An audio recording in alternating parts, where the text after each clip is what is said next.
Two mothers boarding planes in Australia were hiding something that would connect them to ISIL's most violent operations. On May 7, Kawsar Abbas and her daughter Zeinab Ahmed stepped off a flight at Melbourne Airport. Janai Safar landed separately in Sydney. All three were arrested before they cleared customs. The charges waiting for them weren't what you'd expect from tired travelers returning home after 7 years abroad. Two of them now face crimes against humanity. The allegations are specific and brutal. Police say Abbas and Ahmed kept a female slave in their home in Syria. Not metaphorically. An actual enslaved woman, held against her will in the house where they lived during the height of the Islamic State's reign of terror. The crime carries a maximum penalty of 25 years in Australian prison. Safar faces different charges related to membership in a terrorist organization, but the weight is similar. All three have been denied bail. What makes this story stranger is how they got here. These women weren't extracted by commandos or caught sneaking across a border. They returned on commercial flights, part of a larger group of 13 Australians who spent nearly a decade detained in Syria's Al-Roj camp after ISIL collapsed.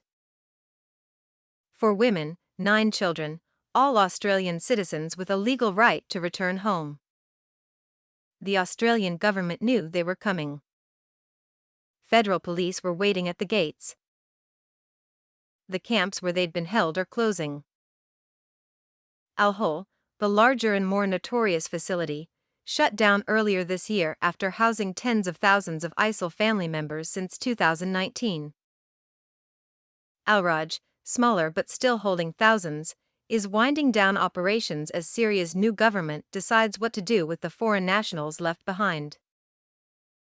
Countries have been slow to repatriate their citizens. Australia debated this for years, caught between the legal obligation to allow citizens entry and the political nightmare of welcoming back people linked to a group that beheaded journalists and burned prisoners alive. The compromise was arrests. Let them land, but charge them the moment they touch Australian soil. It's happened before in other countries, but rarely with charges this severe. Crimes against humanity is not a standard terrorism charge. It's the same legal category used for genocide and war crimes. It requires proof of systematic attacks against civilians.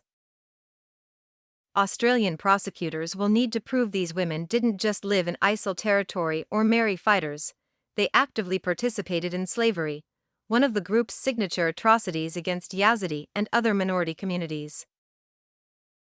The children who returned with them are Australian too, many born in Syria, some who have never seen the country on their passports. They're now in the care of relatives or state services, separated from mothers who are in custody. The political debate has been vicious. Opposition leaders called the government weak for allowing the return at all. Human rights advocates argued Australia abandoned its own citizens in a legal black hole for years. Both sides missed something important. These arrests suggest Australian authorities believe they have evidence of actual crimes, not just association with the wrong group in the wrong place. What happens next will set the precedent.